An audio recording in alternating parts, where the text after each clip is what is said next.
तो आज हम पढ़ने वाले हैं मानव आँख यानी कि ह्यूमन आई के बारे में। तो सबसे अगर पहले बात कर लें तो आँख कितने प्रकार की होती है, तो आँख होती है दो प्रकार की, एक होती है सिंपल आई और एक होती है कंपाउंड आई। तो हम लोगों की आँख किसका एग्जाम्पल है, सिंपल आई का। इसका मतलब जो एक ही बार में इमेज को फॉर्म कर देती है, यानी कि जो इमेज का फॉर्मेशन एक ही बार में हो जाए तो सिंपल आई, और इमेज का फॉर्मेशन पार्ट्स के रूप में हो तो कंपाउंड आई। जैसे सांप की आंखें देखे होंगी तो वो त्रिविमीय आंखें होती हैं, यानी कि वो इमेज को तोड़ तोड़ के लेता है। इमेज पूरी फॉर्म करेगा, इमेज तो पूरी बनाएगा लेकिन पार्ट्स के रूप में बनाएगा, यानी कि जो ऑब्जर्व करेगा वो पार्ट्स के रूप में ऑब्जर्व करेगा। तो ऐसी आइज क्या कहलाती हैं, तो कंपाउंड आइज। और हम लोग की आंखें कैसी हैं, simple I.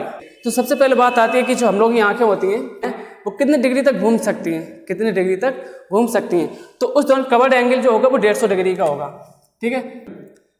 It means 150 degree तक हमारी आंखें एंगल को कवर कर सकती हैं। तो बात आती है ह्यूमन आई की संरचना के बारे में। तो आंख में 3 प्रकार की झिल्ली होती है।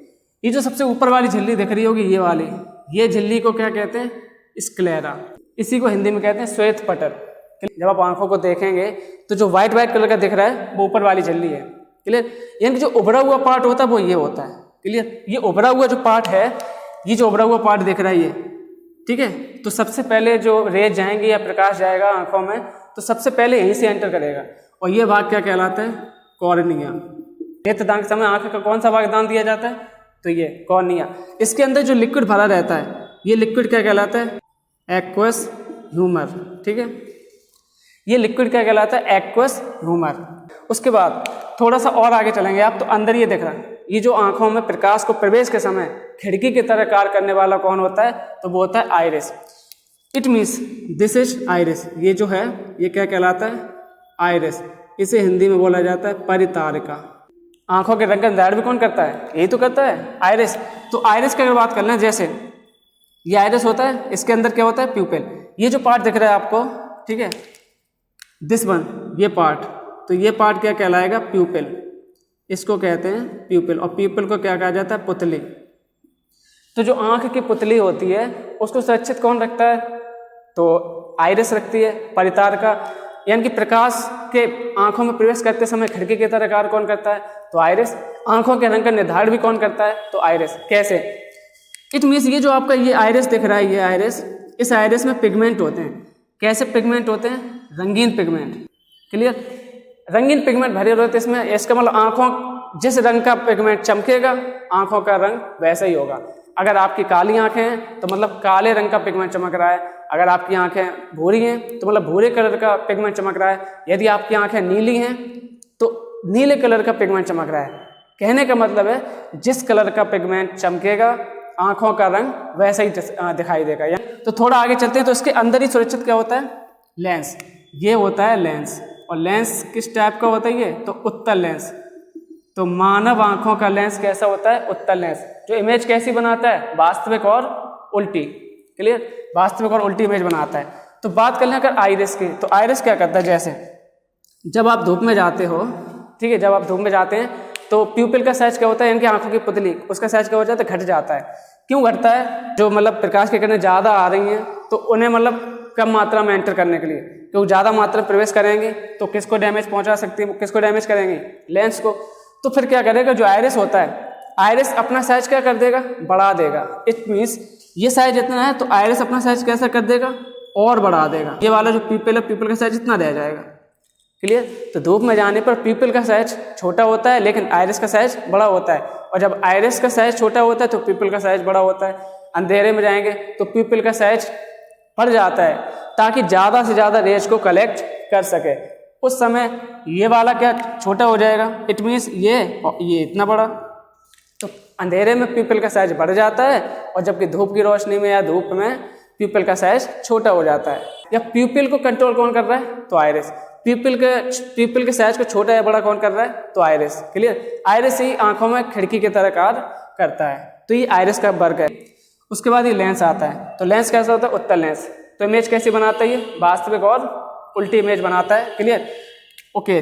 और ये जो आपका दूसरी झिल्ली है, ये ऊपर की झिल्ली क्या है, श्वेत पटल। और ये जो झिल्ली है आपकी, ये झिल्ली कहलाती है, जो दूसरे नंबर की झिल्ली है वो कहलाती है कोरोइड। यानी कि ब्लड सप्लाई हो चाहे ऑक्सीजन सप्लाई हो, ये कौन करता है, ये वाली झिल्ली करती है। और जो इस लेंस को जो पकड़े हुए झिल्ली है जो किससे जुड़ी होंगी, कॉर्ड से। क्लियर। ये लेंस को पकड़ने वाली ये मसल्स कौन सी होती है, सिलेरी मसल्स। लेंस को पकड़ने वाली मसल्स कौन सी होती हैं, ये सिलेरी मसल्स। अब बात आगे करते हैं। तो ये जो आपने आंख देखी होगी ये, ठीक है, ये जो बॉल, इस बॉल के अंदर क्या भरा रहता है, एक बॉल के अंदर, इसे हिंदी में कहते हैं नेत्र काचाभ द्रव, ठीक है, इस इंग्लिश में क्या कहते हैं, विट्रियस, ठीक है, ह्यूमर। इसे इंग्लिश में कहते हैं विट्रियस ह्यूमर और हिंदी में क्या कहते हैं, नेत्र काचाभ द्रव, जो कहाँ, इस बॉल के इस बीचों बीच में भरा रहता है। क्लियर। और यहाँ पे जो तीसरी झिल्ली है, ये तीसरी झिल्ली यही कहलाती है रेटिना। उसके बाद रेटिना के बाद ये जो पार्ट दिख रहा होगा ये, ठीक है, ये पार्ट कहलाता है येलो स्पॉट, जिसे हिंदी में क्या बोलते हैं, पीत बिंदु। उसके नीचे आप जाएंगे तो ये एक स्पॉट मिलेगा, ये स्पॉट कैसा होगा, ब्लैक स्पॉट, ठीक है। इट मीन्स आंख, जो तीसरी झिल्ली है रेटिना, रेटिना पे ही क्या बनती है, इमेज। कोई भी आंख होता है, किसी भी ऑब्जेक्ट की इमेज कहाँ बनाता है, तो रेटिना पर बनाता है। क्लियर। रेटिना पर क्या उपस्थित होते हैं, कौन सेल और रॉड सेल। तो आंखों की जो फोटोसिंथेसिस सेल हैं, ठीक है, वो कौन कौन सी होती हैं, एक और दो, यानी कि एक होती है कौन सेल और एक होती है रॉड सेल। कौन सेल मतलब शंकु कोश का। तो ये क्या होते हैं, कलर, इसका मतलब ये कलर को पहचानते हैं। कलर को पहचानने के समय, कलर को पहचानने के समय कौन सी सेल्स यूज होती हैं, कौन सेल। और जबकि ब्लैक एंड व्हाइट को पहचानते समय कौन सी यूज होती हैं, तो rod cell. Black and white को अगर पहचानेंगी तो रॉड सेल यूज होंगी, और कलर को अगर पहचानना है तो कौन सेल यूज होंगी। अब किसी की अगर कौन सेल खराब हो जाती है तो वो कलर नहीं पहचान पाता है, तो उन्हें क्या हो जाता है, वर्णांतर रोग, यानी कि कौन सेल के खराब होने से क्या रोग हो रहा है, वर्णांतर, जिसे कलर विजन बोलते हैं, ठीक है, कलर ब्लाइंडनेस बोलते हैं, ठीक है। जब भी आप मेडिकल भर्ती में जाते हो, कलर विजन चेक होता है, वो क्या होते हैं कि नीले और लाल को फर्क नहीं कर पाते हैं। अगर उनके साथ मल्टी कलर रख दें या मल्टी कलर बाहर दे दें उन्हें, तो वो जैसे 6-7 कलर होंगे तो वो कलर डिसाइड नहीं कर पाएंगे कौन सा कलर क्या है, पहचान नहीं पाएंगे। और वो रोग क्या होता है, कलर ब्लाइंडनेस, यानी कि वर्णांतता रोग होता है। वो क्या खराब हो जाती है, कौन सेल। और यदि अगर रॉड सेल खराब हो गई तो रतौंधी हो जाएगी, ये रात में नहीं दिखेगा आपको। क्लियर। रात में जाएंगे तो जब ये सेल्स काम नहीं कर रही तो ब्लैक एंड व्हाइट पहचान नहीं पाएंगे। क्लियर। तो रात के समय जो नाइट ब्लाइंडनेस होती है, यानी कि रतौंधी, तो रतौंधी में कौन सी सेल्स खराब हो जाती है, रॉड सेल। फिर आप उसे विटामिन ए खाते हैं तब सही करते हैं उसे। क्लियर। और कौन सेल खराब हो गई तो इसका अभी कोई इलाज नहीं है। क्लियर। कि ये आनुवांशिक रोग है, वर्णांतर रोग। तो अब बात आती है, ठीक है, तो इमेज का फॉर्मेशन कहाँ होता है, रेटिना पर। क्लियर। इमेज वास्तविक और कैसी बनती है, उल्टी। तो लेंस कैसा होता है, उत्तल लेंस। ठीक है, यानी कि आपकी जो रेज आएंगी, ऑब्जेक्ट की रेज ऐसे आएंगी।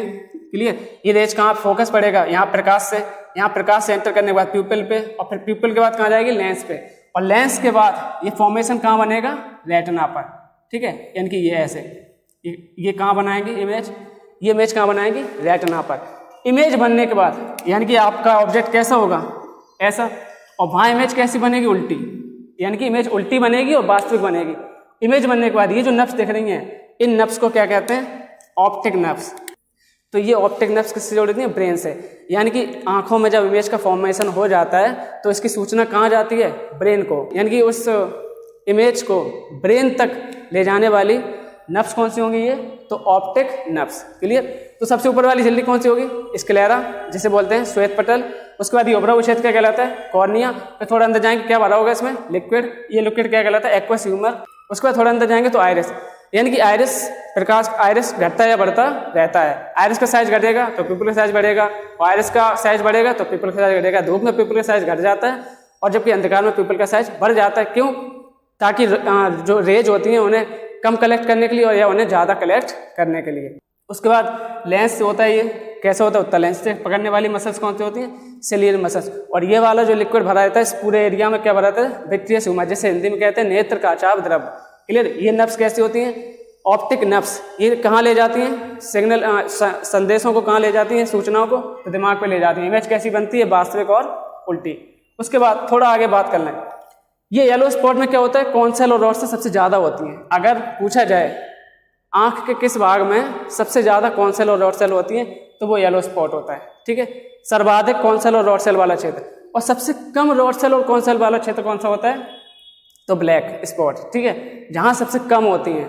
क्लियर। सबसे ज़्यादा दृष्टि पटल क्षेत्र का कहलाता है, तो फोबिया, जैसे हिंदी में कहते हैं गर्त का। ठीक है, फोबिया यानी कि गर्त का। ओके। अगर हम साइज बात करें, ये जो बॉल है, इस बॉल के साइज की बात करें तो कितना होगा, 2 से 2.5 सेंटीमीटर, ठीक है। ये तो बॉल का साइज होगा, यानी कि डायमीटर, डायमीटर मतलब व्यास। इट मीन्स कॉर्निया से लेके रेटिना तक एरिया जो कहलाएगा ये लंबाई, ठीक है। तो वो क्या होगा, व्यास। वो कितना एवरेज होगा इसका, 2 से 2.5 सेंटीमीटर के बीच। इसके अलावा अगर कुछ बात कर लें तो एक रोग होता है जिस रोग को कहते हैं कंजंक्टिवाइटिस, ठीक है। तो कंजंक्टिवाइटिस क्या होता है, जैसे आप लोग हम लोग लोकल भाषा में क्या कहते हैं कि भाई आंखें आ गई, ठीक है। इसका अगर दूसरा नाम देखा जाए तो क्या है, पिंक आई, और इसे कहते हैं मद्रास आई, ठीक है। इस रोग का दूसरा नाम क्या है, पिंक आई या मद्रास आई, जिसे आप कहते हैं कि आंखें आ गई, ठीक है। आंखें आना यानी कि आंखें क्या हो जाती है, लाल हो जाती हैं। आप ऐसे एरिया में चले जाते हैं जहाँ धूल बहुत उड़ रही है तो आंखों में धूल चली जाती है, तो यानी कि जो ये झिल्ली हो जाती है लाल, तो ये क्या होता है, कंजंक्टिवाइटिस। आंखें आना यानी कि आंखों में बहुत जलन होती है, आंखें पूरी लाल लाल हो जाती हैं, क्लियर। तो वो कहलाते हैं कंजंक्टिवाइटिस। दूसरा नाम क्या, पिंक आई और मद्रास आई। अगर हम बात कर लें आगे, तो जो आंखों का अवशेषी अंग है तो वो कौन है, निकटेटिंग पर्दा, इसे ही कहते हैं तीसरी पलक। तो आंखों के जो अवशेषी अंग, ये जो दिख रहा होगा कोने पे, ठीक है, ये जो कोने पे कहलाता है, तो ये क्या होता है, निकटेटिंग पर्दा। पहले इसका यूज होता था, जब पानी में जाते थे तो पानी में ये पारदर्शी झिल्ली की तरह काम करता था, तो वो निकटेटिंग पर्दा है। तो मानव आँख का अवशेषी अंग पूछा जाए तो क्या बताएंगे आप, निकटेटिंग पर्दा, यानी कि मानव आँख की तीसरी पलक कौन सी है, तो ये निकटेटिंग पर्दा जो कोने पे होती थी। अभी जानवरों में झिल्ली होती है, ठीक है। अगर मैं शार्पेस्ट विजन की बात कर लूँ, शार्पेस्ट विजन क्षेत्र, सर्वाधिक दृष्टि क्षेत्र, तो क्या होगा उसे, फोबिया। फोबिया को मतलब क्या कहते हैं, गर्तिका। इसको क्या कहते हैं, गर्तिका। और गर्तिका किस क्षेत्र में पड़ेगा, तो गर्तिका इस क्षेत्र में पड़ेगा, ठीक है, रेटिना के पास, क्लियर। तो ये फोबिया कहलाता है शार्पेस्ट विजन क्षेत्र, फोबिया। और कंजंक्टिवाइटिस रोग आंख से संबंधित रोग है, इसमें क्या होते हैं, आंखें लाल हो जाती हैं, इसको पिंक आई कहते हैं, इसे मद्रास आई भी कहते हैं। अवशेषी अंग कौन सा होता है, निकटेटिंग पर्दा, जो आंख की तीसरी पलक होती है उसे निकटेटिंग पर्दा कहते हैं, जो आज किस में रखा हुआ है, अवशेषी अंग में। मनुष्य के शरीर के अंदर लगभग 100 अवशेषी अंग रखे हुए हैं, ठीक है। तो 100 अवशेषी अंग में जैसे आपकी काफ़ी सारे आ गए, अक्कल की दाढ़ आ गई, अपेंडिक्स आ गया, तो काफ़ी सारे अवशेषी अंग हैं, तो उसी में ये अवशेषी अंग भी है, क्लियर। तो अगर हम आँख की संरचना की बात कर लें तो सिंपल, तो आँख कितने प्रकार की होती है, 2 प्रकार की, सिंपल आई और एक कंपाउंड आई। हम लोग यहाँ कैसी है, सिंपल आई। तो हम लोग आँख जो आँख का डायमीटर होता है, जो हम लोग की आंखों का डायमीटर होगा एवरेज, वो कितना होगा, 2 से 2.5 सेंटीमीटर। और आंखों जो सबसे पहले प्रकाश का एंटर करता है तो कॉर्निया में, नेत्रदान में दिया जाने वाला भाग कॉर्निया। कितनी झिल्लियाँ होती हैं आंखों में, 3 झिल्लियाँ। पहली झिल्ली स्क्लेरा, दूसरी झिल्ली कॉरोइड और तीसरी झिल्ली रेटिना। कॉरोइड क्या करती है, ब्लड सप्लाई करती है और ऑक्सीजन सप्लाई करती है। आंखों का इमेज का प्रतिबिंब कहाँ बनता है, तो आंखों का जो प्रतिबिंब कहाँ बनता है इमेज का, तो वो रेटिना पर। इमेज कैसी बनती है, प्रतिबिंब वास्तविक और उल्टी बनती है, क्लियर। उसके बाद लेंस कैसा होता है, मानव लेंस, उत्तल लेंस। आंखों में प्रकाश का प्रवेश करते समय खिड़की की तरह कार्य करने वाला आइरिस। प्यूपिल के साइज को कंट्रोल कौन करता है, आइरिस। अंधेरे प्यूपिल का साइज बढ़ जाता है और धूप में प्यूपिल का साइज घट जाता है। ब्रेन से जुड़ी वाली नर्व्स कौन सी होती है, ऑप्टिक नर्व्स। सबसे ज्यादा कौन सेल रॉड सेल वाला क्षेत्र, येलो स्पॉट। सबसे कम कौन सेल रॉड सेल वाला क्षेत्र, तो डार्क स्पॉट यानी कि ब्लैक स्पॉट। कौन सेल खराब हो जाए तो वर्णांतर रोग, और रॉड सेल खराब हो जाए तो नाइट ब्लाइंडनेस यानी कि रतौंधी, क्लियर। तीसरी पलक कौन सी है, अवशेषी अंग किसे कहते हैं, निकटेटिंग पर्दा, क्लियर। तो ये वाला एरिया कौन सा है, कॉर्निया, फिर उसके अंदर एक्वस ह्यूमर बना रहता है, उसके अंदर क्या आइरिस, फिर आइरिस के बाद प्यूपिल के बाद लेंस को पकड़ने वाली मसल्स कौन सी है, सिलेरी मसल्स। 3 टाइप की झिल्ली होती है, क्लियर। फोबिया शार्पेस्ट विजन क्षेत्र कहलाता है, क्लियर। यहाँ लिक्विड क्या बना रहता है, तो विट्रियस ह्यूमर। तो ये तो थी आंखों की रचना। तो आंखों से जितने भी कोशिश बनते हैं यहाँ से बनते हैं, संरचना से। रोडोप्सिन नाम का सेंसिटिव प्रोटीन कहाँ पाया जाता है, तो रेटिना पर, ठीक है। ये रोडोप्सिन नाम का सेंसिटिव प्रोटीन होता है। तो फिर मिलते हैं अगले वीडियो में नए टॉपिक के साथ।